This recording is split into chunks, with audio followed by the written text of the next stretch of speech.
What's up, guys? Welcome to the channel. Today I want to do a question and answer session from my patrons. I do live streams monthly with my patrons and I have great questions. So we'll go through, answer interesting questions from patrons. Thank you guys so much. You lead me in the right directions, hopefully.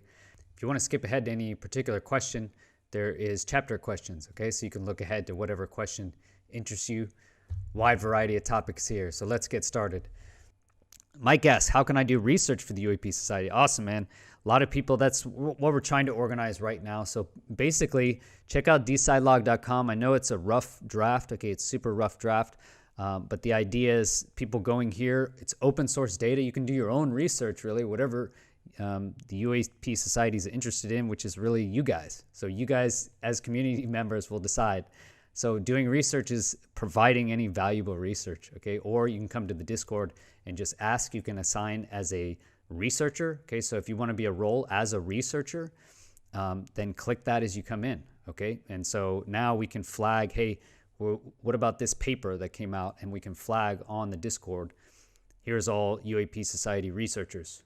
And so you guys can check that out. So that's one way. But really, this will be it, is we need to get our data into one repository and then get people knowledgeable on it. So science writers, actual scientists looking at it, analyzing it, and then researching it. So help us with the process. You know, it's a process. We're a society and we just started. So now we are organizing everybody. So we'll do weekly Twitter. On Thursday, we have weekly Twitter meetups at 11 Eastern time. She asked, what kinds of information will UAP Society look for in submitted proposals for funding and collaboration? So that's to be found, right? So it's a decentralized organization. Right now, we're building that or trying to figure that out, really. So what do we want is open source data, wide net, open mind, and make sure that we're trying to find information that's usable for everyone, right? So good use of our resources, essentially. So what kinds of information will UAP Society look for in submitted proposals?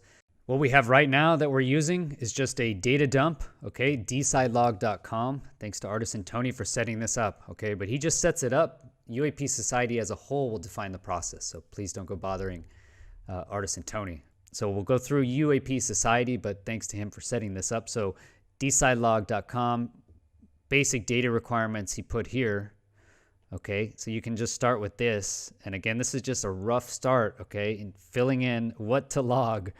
Did you ask a question? Did you do background research? Basic stuff. What's probably the most important thing here is your experiment reproducible and testable by others? So I think that's the key for all science, right?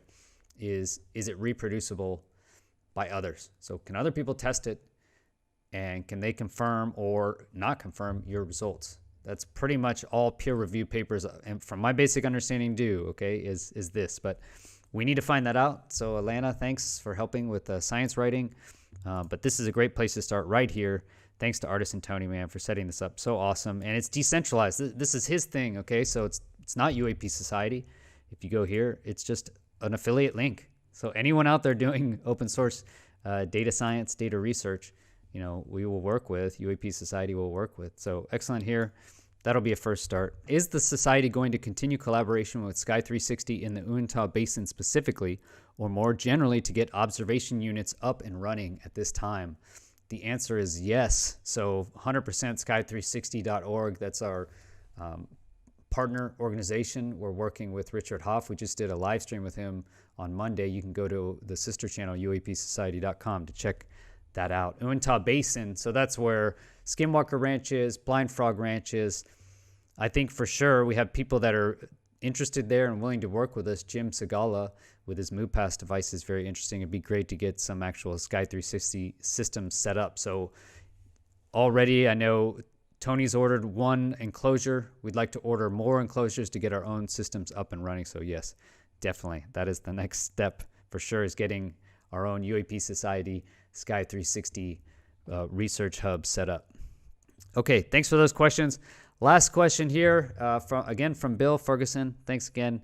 SkyHUB 360 has a video on YouTube from a year or two ago from a SkyHUB camera in Houston showing an object flying to a position.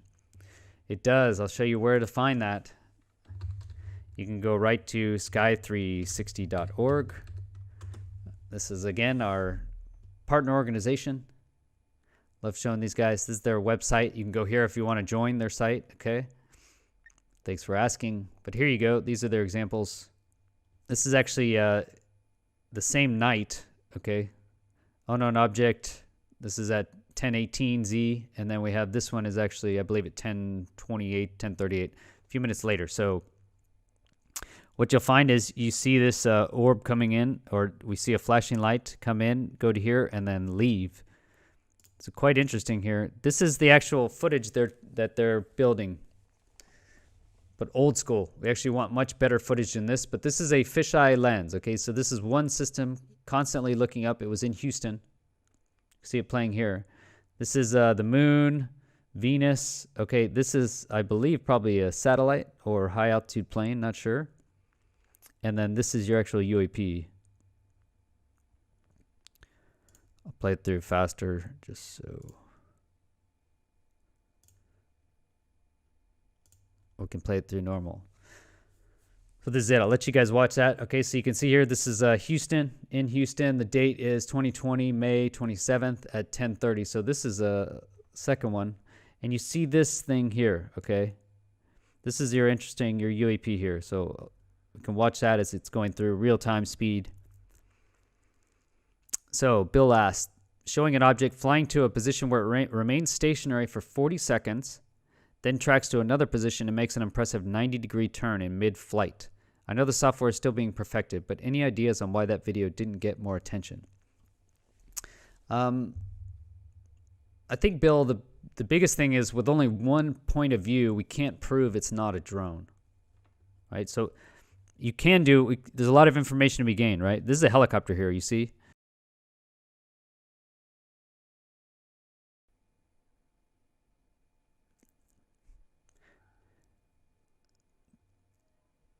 The helicopter looks totally different. So we can gain something from that.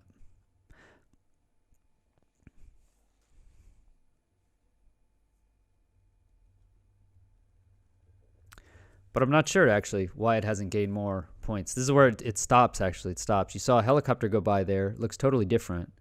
And now this thing just stops there and blinks.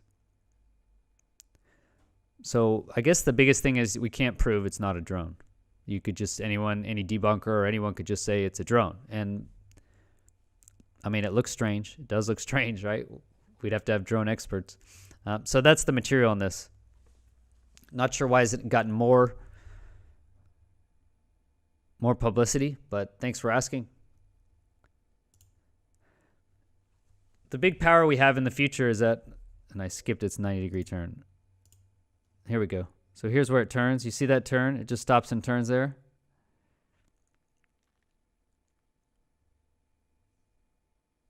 And stops again. It's weird. But I guess we just can't prove it's not a drone, right? Could just be a drone blinking at night. This is the older camera, okay? The new camera that Richard is developing, QNH 183 is what they're looking for right now for the main sensor, is much better than this, okay? So all of it is going to be much clearer. This we can't get much information from. So we're upgrading the devices, and if we can get two of these systems together, then we can triangulate. So I would love to get two systems down near each other. So awesome. Thanks for asking. Thanks to my patrons for all your support, all your questions. If you want to support the channel as well, join a Patreon, ask questions like this. Go to patreon.com/Chris Slato. But thanks for being here. Thanks for watching. Smash that like button if you did like it, and subscribe for notifications of my future videos. Have a great day. Peace.